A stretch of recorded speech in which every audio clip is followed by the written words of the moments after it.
सम्मानित सदस्य हैं उनके प्रति आभार व्यक्त करना चाहता हूं कि ऑपरेशन सिंदूर की जो शानदार कामयाबी हासिल हुई है उस पर चर्चा करने के लिए आज सदन पूरी तरह से तैयार है।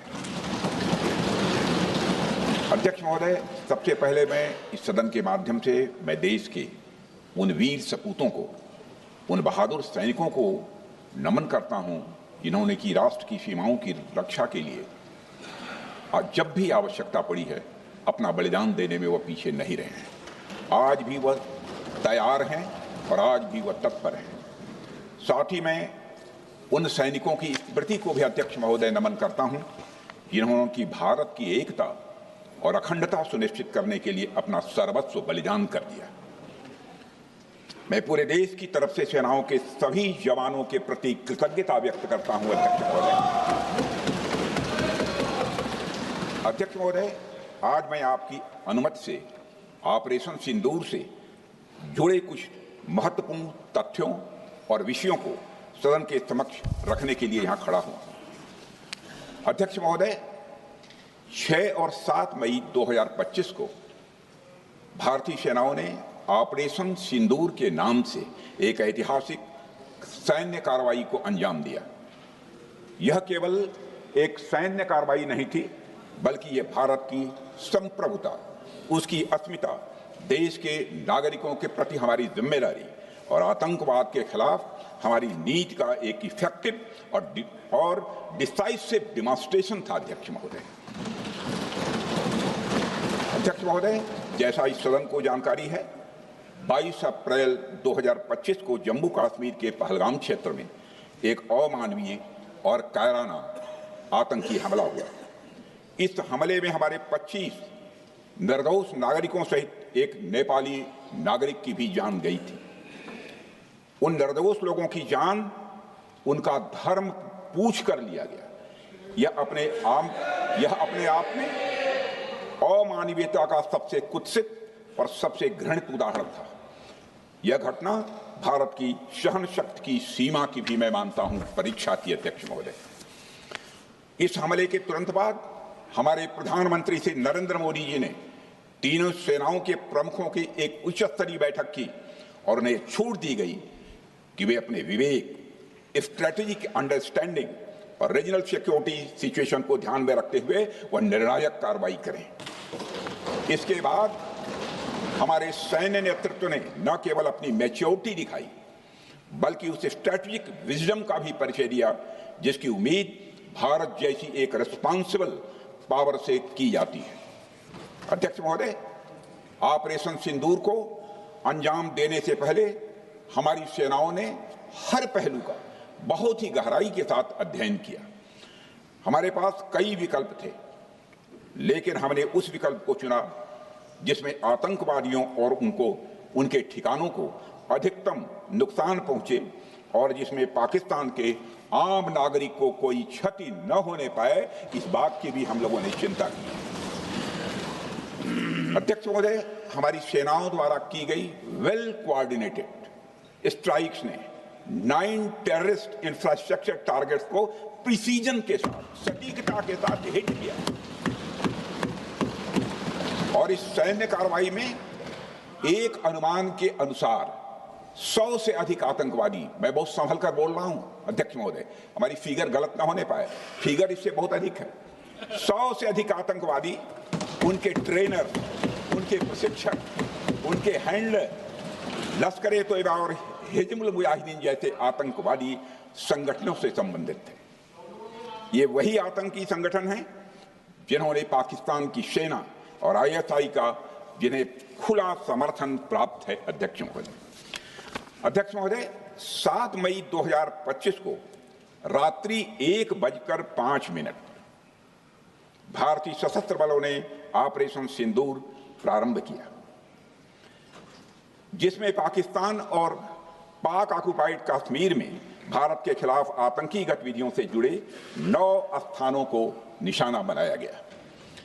इसमें POK के मुजफ्फराबाद में सवाई नाला और सैयदना बिलाल कैंप, कोटली में मस्जिद अब्बास व मसबर रहील शाहिद कैंप, कोटली में गुलपुर कैंप, भिम्बर में बरनाला कैंप, कोटली में अब्बास कैंट और पाकिस्तान के पंजाब प्रांत में बहावलपुर, मुहिदके और सरजाल और मेहमुना जोया शामिल थे। इनमें से 7 आतंकी शिविरों को भारतीय सेना ने पूरी तरह से नष्ट कर दिया, जबकि भारतीय वायुसेना ने मुरीदके और बहावलपुर को नेस्त नाबूद किया, जो लश्कर-ए-तोयबा और जैश ए मोहम्मद के केंद्र हैं। पूरा ऑपरेशन मात्र, अध्यक्ष महोदय, जानकर पूरे सदन को प्रसन्नता होगी कि विदिन 22 मिनट्स पूरा ऑपरेशन समाप्त हो गया और हमने आतंकवादियों को उनके घर में घुसकर मारा। सशस्त्र बलों ने हमारी माताओं और बहनों के सिंदूर का बदला लिया और प्रत्येक भारतीय इस भावना से ओत-प्रोत हो गया। अध्यक्ष महोदय, मैं चाहूंगा कि पूरा सदन एक बार हमारे सेना के बहादुर जवानों के शौर्य और पराक्रम का अभिनंदन करे।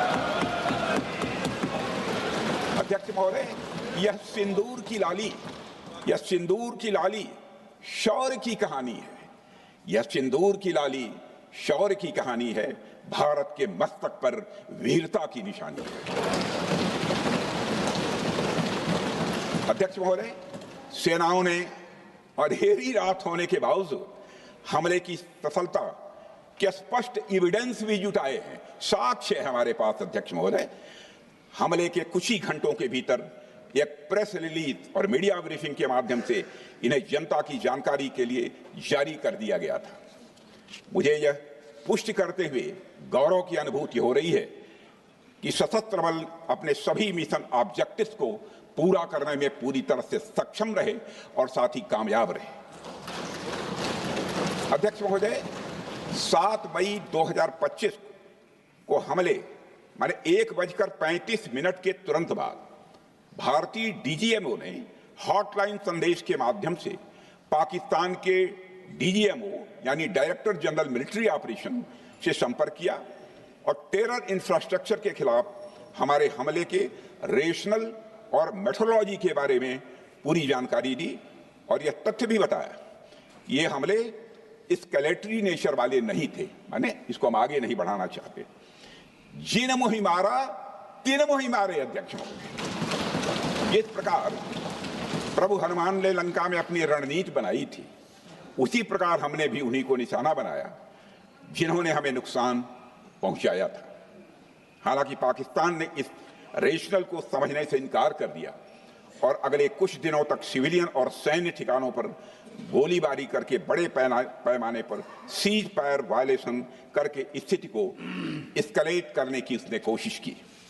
अध्यक्ष महोदय, 7-8 मई 2025 की रात को क्लियरली आइडेंटिफाइड आतंकवाद संबंधी ठिकानों पर हमारे सफल ऑपरेशन के बाद, सफल हमले के बाद पाकिस्तान ने स्थिति को एस्केलेट कर दिया और अनमैन्ड एरियल सिस्टम और अन्य साधनों का उपयोग करके भारतीय वायुसेना के बेसेस, भारतीय वायुसेना के सेंसर्स और सेना के फॉर्मेशन हेडक्वार्टर से लेकर ब्रिगेडों तक पर भी उसने हमला कर दिया।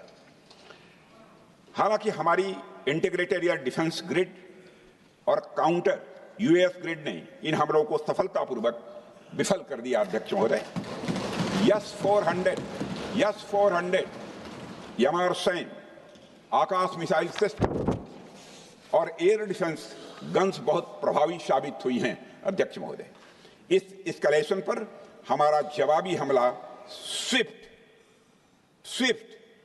प्रोपोर्शनेट और नपातुला था। अध्यक्ष महोदय, जिसमें 8 मई 2025 को केवल चुनिंदा पाकिस्तानी एयर डिफेंस सिस्टम और सेंसर नेटवर्क को प्रिसीजन गाइडेड मिशन द्वारा म्यूनिशंस द्वारा जो है टारगेट किया गया।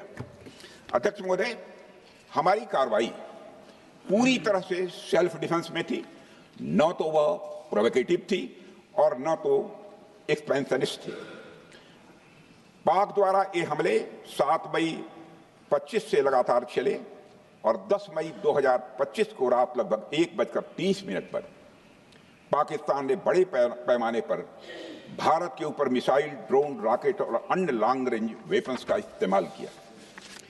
इसके साथ साथ उन्होंने इलेक्ट्रॉनिक वारफेयर से जुड़ी टेक्नोलॉजीज का भी सहारा